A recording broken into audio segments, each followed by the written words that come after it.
Hey, welcome everybody. Brother Goodwin here. I got something exciting to share from Matthew chapter 2, verses 1 and 2. We're continuing our series on the truths of Christmas. Doc is sitting right here.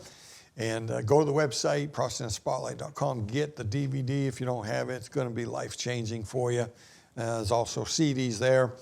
And I want to read Matthew chapter 2, verse 1 and 2 as we continue here in part 2. Now when Jesus was born in Bethlehem of Judea, in the days of Herod the king, behold, there came wise men from the east to Jerusalem, saying, Where is he that is born King of the Jews? For we have seen his star in the east and are come to worship him. I like the old saying. I used to see this all the time. You see it on bumper stickers back in the day, and now it's Twitter and Facebook. Remember the old saying, wise men still seek him. Boy, that's where this comes from. Now, we don't know how many of these guys there were, but they were wise because they were seeking Jesus. And you'd be wise if you'd seek Jesus. Well, we're going to bring Doc in. We're going to talk about the wise men. We're going to find out who they are, maybe some idea how many of them there were, why they came to Jerusalem, what they were seeking. What's this all about? It's going to be exciting. Don't miss it.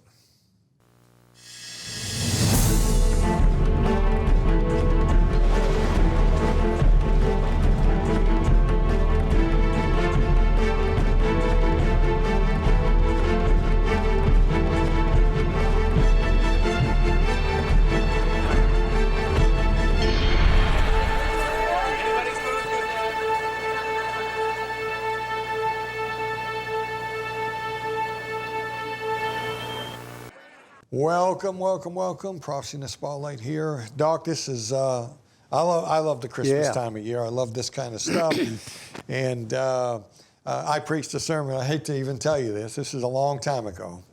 I preached a sermon called Three Wise Guys. Good catchy title, but I don't know. I always liked Christmas sermons, and I'd look for stuff like that. And, because it's really, the root of it's all about redemption. Yeah. And it is Three Wise Guys, and or Three Wise Guys. The way you say it makes a difference, That's doesn't right. it? But we're going to look at that in just a second, Doc. But before we get there, I want to read a verse and have you comment on this. Revelation chapter 13, verse 8 has a very interesting passage here. Mm-hmm. This is speaking of the Antichrist. And all that dwell upon the earth shall worship him, the Antichrist, whose names are not written in the book of life of the Lamb. Now here it is, of the Lamb slain from the foundation of the world. Yes. And you had something you wanted to comment on that about. You know, I've heard a lot of preachers preach, and I've been guilty in the past. Me too. I'm not sure there's anything wrong with that, but, you know, we've often said before creation, God had already planned, and I don't doubt that's true. But the Scripture says from, not before. And so that tells me, that gives me a clue to look back into Creation's Week and see what it might be. And so these wise men are going to come based on something they've seen in the heavenly bodies. So I go back to chapter 1 of the book of Genesis, to the creation. And on day number 4, God's going to put the sun and the moon and the stars in the bodies in the heaven. He said for signs and seasons, days and years. And so here's what I'm thinking, that on day number 4 of creation, God knew in the future exactly the day when he was going to have his son tabernacle in the flesh. And so he set in motion on day number 4 of creation in the heavenly bodies, so that one time in all of history, certain heavenly bodies and movements would converge at a particular time, 4,000 years in the future, that coincided exactly with the event that you're just reading about. Doc, this is mind-boggling. To think that when God created, and here's the verse. Let me read a couple of these here. This is Genesis chapter 1. If If you want to know how everything ends, go back to the beginning, right? Yep. Verse 13, in the evening and the morning were the third day. Now we're getting into the fourth day. Verse 14 begins the fourth day. And God said, let there be lights, plural, lights in the firmament, that's the sky, I guess, of the heaven, to divide the day from night. So part of the purpose of these lights is to divide day from night. Very physical. That's quite helpful, right? We know whether it's day or night by whether it's dark out or not. And let them be for signs and for seasons and for days and for years. Yeah. That's an important little verse right there. And it goes on to say, he set them in their ordinances and in their order. Let them be for lights in the firmament and of the heaven to give light upon the earth, and it was so. And God made two great lights, the greater light to rule the day, the lesser light to rule the night. He made the stars also. It's just in passing. It's almost like, Yeah. And God, here's the verse you're talking about, verse 17. And God set them in the firmament of the heaven to give light upon the earth, to rule over the day and over the night, and to divide the light from the darkness. And God saw that it was good. And that's the fourth day. It says when he set. In other words, God placed them in their order, in their orbits, to do exactly what he designed them to do. So if I understand this correctly, what happened 4,000 years ago now? Well, 2,000 years ago now, 6,000 years ago from this. That's right. God knew that he needed something to get the attention of those wise men. We don't know how many. Yeah. There was a message here. Exactly God knew, right. I think we mentioned Galatians 4:4 on another show. In the fullness of time. That's right. Christ is going to come into the world. God's going to use these lights in the heavens as to broadcast. As an announcement. Yeah. And so in other words, they had to be in a certain orbit to where they'd appear. That's right. To these wise men. Exactly right. He said in the fullness of time. That means when the time is full. Another place the Bible says fully come. And so obvious on day number 4 of creation, God put all of this together so that when the time was fully come, when it was full, these would move as they did and to appear in the night sky and would be the thing that triggered the movement of these wise men on the behalf of their nation. And look at this, Galatians 4:4. But when the fullness of time was come, God sent forth his son, made of a woman, made under the law.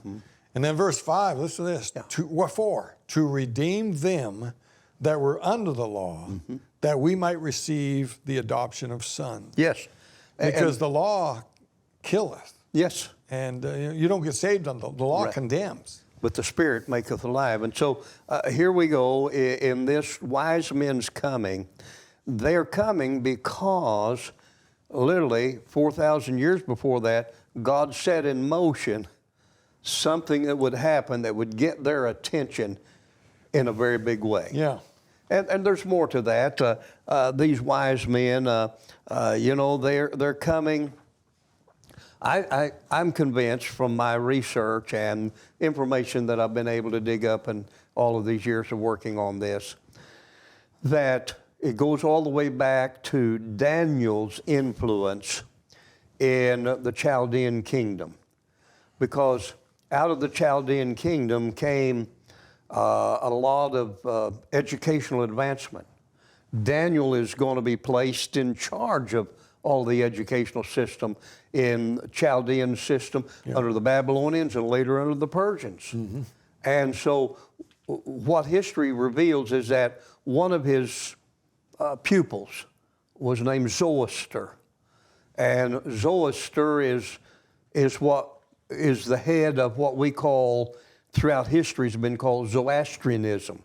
In other words, a religious philosophy built on knowledge, primarily. And Daniel had taught, apparently from the book of Numbers, that there would be a time when a star would rise. And they were looking, and even though they didn't have telescopes like we have today, and they didn't have computers that could run those, and they couldn't see to the farthest end of space like we do today, unbelievable discoveries, they could see the major movements, and they had mapped out the 12 constellations and could identify the time of the year that they were in by all of those movements of the bodies. And so all of a sudden, out of nowhere, a movement of planets came into view in such a way that this must be. Now let me stop you right there. Must be what I was talking about. Is there anything in the Old Testament, Daniel or anybody, that says that this is supposed to happen and it means the Messiah has come? What made them think that this meant in the book of something? Numbers, he talks about a star that's going to appear. Now, we know that that's talking about primarily Jesus rising out of it. But what it appears to be is to be a movement of constellations. I know everybody's, and I'm not saying I'm not in contention with those that believe a particular star. But you cannot find anywhere where stars can map you and lead you north and south like this. Now, I know we have the North Star, but that's a fixed position that no matter where you are, you can see Polaris and you know that's north from wherever you're at. But a moving star is moving east and west. And this star, it's caught their attention. They're obviously looking for it. These are people that search the night skies all the time, astronomers. And there's one guy, I watched a video several years ago. He believes it's a couple of planets that came together. Yeah. I don't mean they hit each other, but looking from Earth out, looking for Earth. They got close enough to where it looked like it was one. We don't have time because there's many other things we need to talk about here, but it appears that Virgo has the king star Regulus coming between her legs at this given time, and there would have been 6 planets aligned in an arc. And that's showing a birth in the all heavens. Showing the birth, like that Revelation 12 the king sign star thing. being born. Yeah. And that's so something like that's what they saw, and it actually moved. They followed it, and they're going to follow it again from Jerusalem. Partly because all of this is taking place in the area of the constellation that is announcing the fact that all of this is taking place in Judea, somewhere in that area. Psalm 19 again, the heavens declare the glory of God. They God. just declared the king is come, And the king so is born. This is why when they come, where's the king at? Where's the king born? Well, it's going to be in the palace. Because the king star has just gone through Virgo, appearing to be a king is born. They're coming to pay obeisance to heaven's appointed king on the earth. So are these guys of the Chaldean, is that who they are? No, not necessarily. These are the word Magi that we read wise men that came, the Magos. These were individuals of stature. It could have been a sheriff, a doctor, a student of the law, an ambassador. And who these were from the histories, 5 different historians that I've seen material from, 3 of them riding with a camel train. One of them in Damascus and one in Jerusalem. And they're from the east, it says. They're coming from east the of east. Jerusalem. One of our problems is we think of the Roman kingdom and that it ruled the world. Well, it ruled the world in which Israel lived. Right. Our Bible is written from the standpoint of Israel and that. There was a kingdom of federated nations east of the Roman Empire. 13 of them were federated together, and they were every bit as large with an army as was the Roman army and the Roman Empire.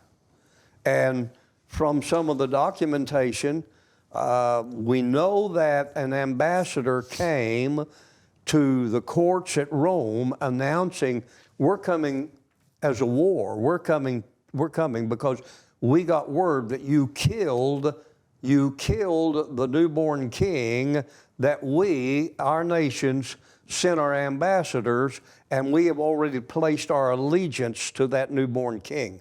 That's what they were coming for. That's what the gift, as we'll see in a moment, was all about.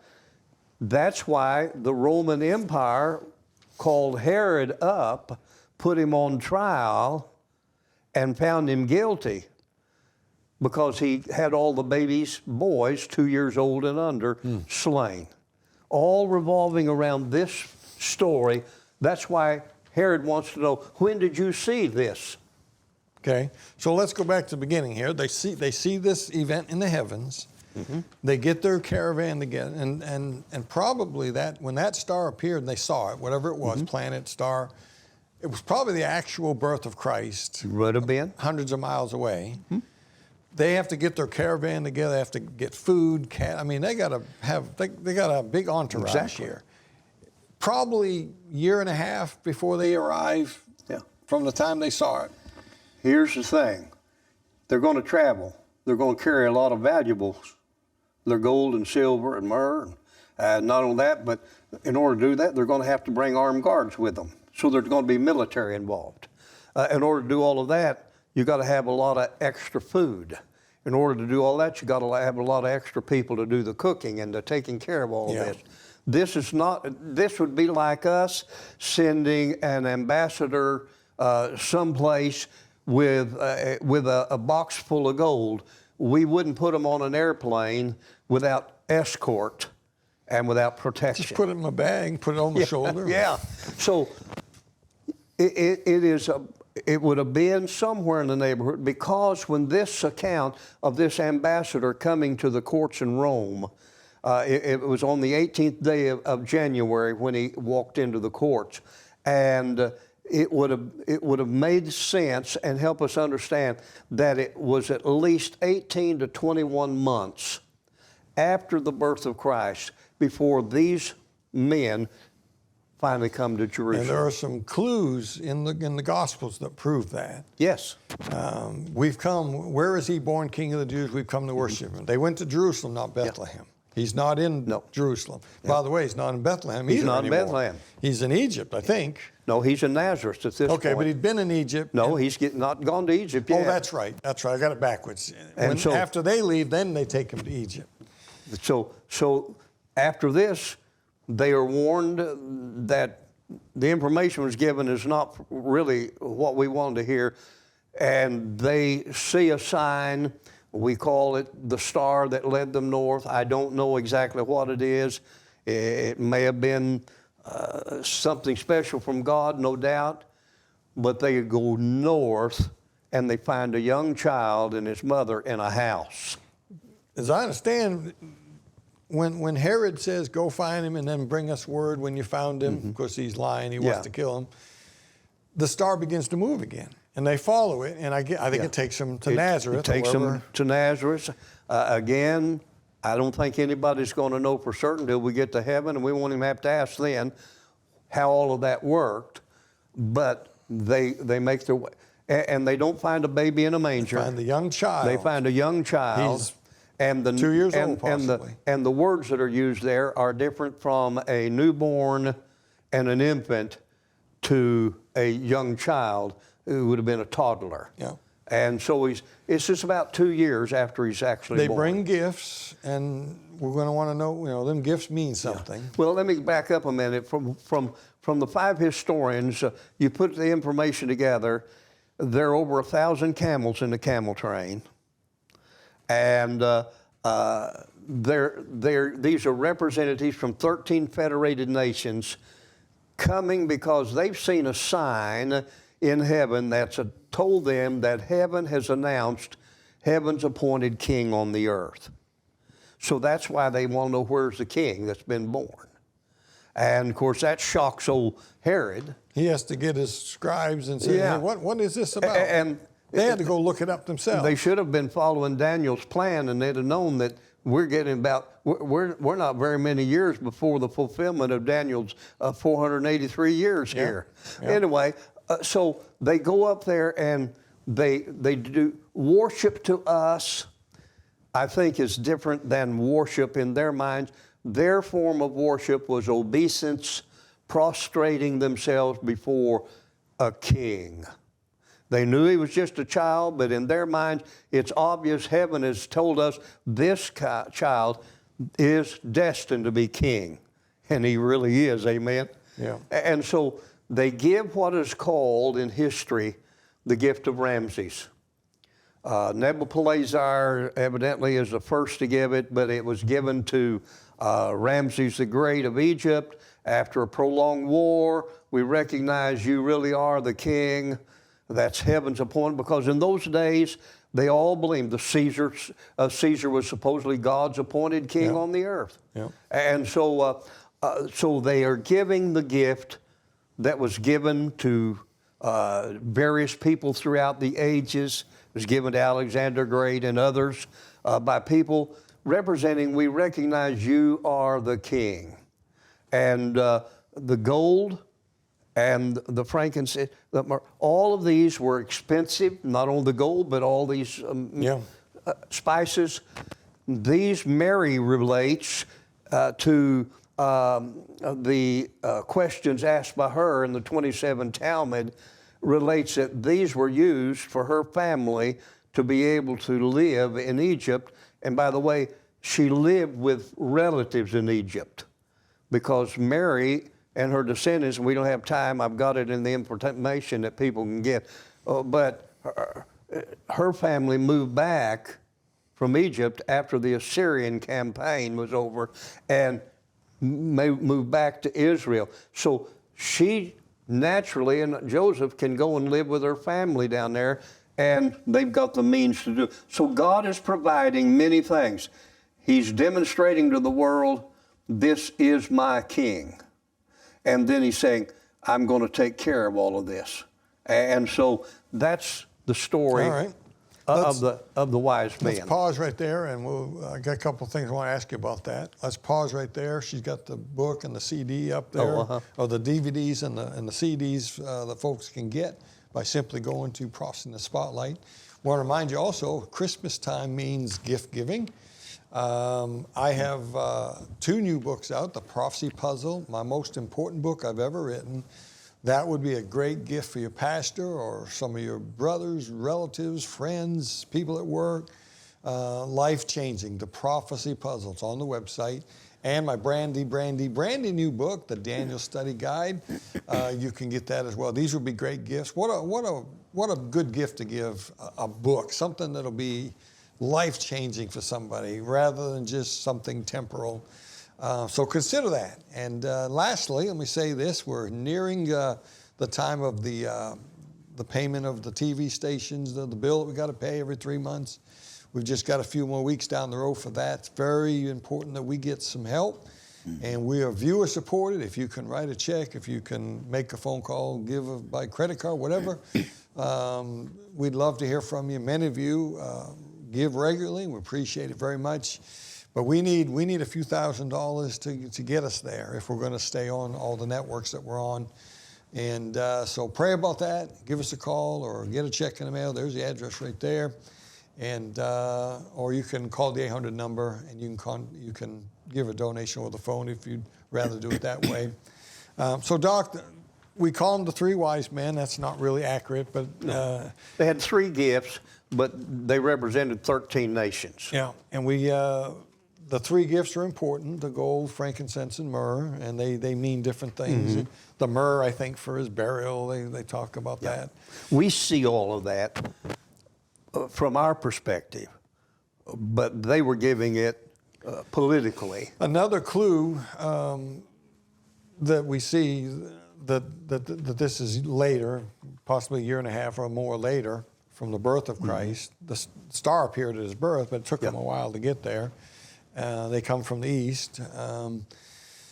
Herod's going to have all the boy children 2 years and younger killed. So that makes you think he's probably less than 2, and he just wants to make sure he don't miss any. He's making sure he gets it, he thinks. And he says, go find him. When you find him, come back. And, they wouldn't have been hard to follow with 1,000 camels.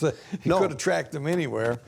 But it seems like he just trusted them. Oh, they'll be back to tell us. Well, in his testimony, in his trial before the Senate at Rome, he said, I was trying to protect the throne. I was afraid there was somebody going to try to rise up against you and all this stuff.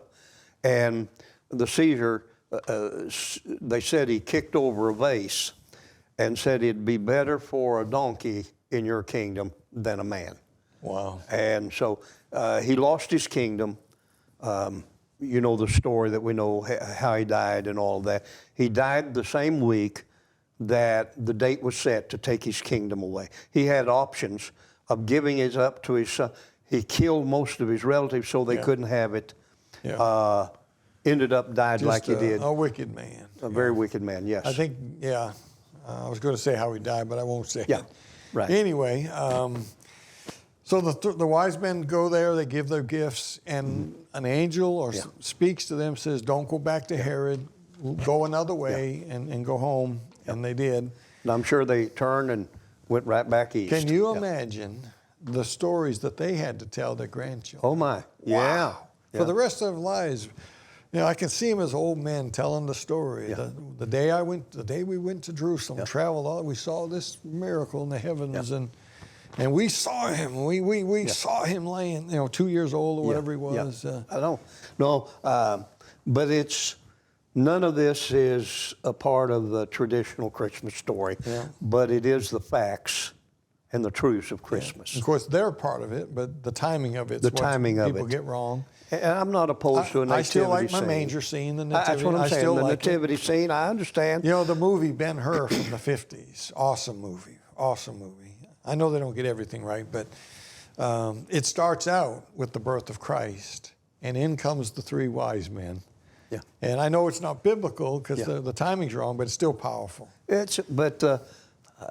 All of the fact, that's why we asked the question last week, why do people not want to practice or celebrate a special day and all of that? And I realize there are a lot of things in tradition, a lot of things of this nature that are not true and accurate, but the reason for the season and when you put it all together, this is too important because from the beginning of creation, God planned this event for the redemption of humanity. You know, Doc, I grew up with Santa Claus. I grew up with all this stuff. I was lost till I was 21 years old. As a young boy, I would go outside and I'd look into the heavens. I didn't know God. I knew about him and I wanted to know him. And I'd wish Jesus a happy birthday. Yeah. Now that's a lost Catholic boy going out looking at the heavens around Christmas time. It made an impact on me. Yeah. Ben-Hur made a big impact on me. The Ten Commandments movie, those were the only Bible that I had. We didn't have a Bible in the house. Well, so we don't, maybe the things aren't always the way we would like them to be, but let's don't throw it all out. Let's take advantage of this as we're closing out this program, as we get ready to have Christmas. Let's celebrate redemption. Yes. That's what it's about. All right. Until next time, keep your eyes on them skies.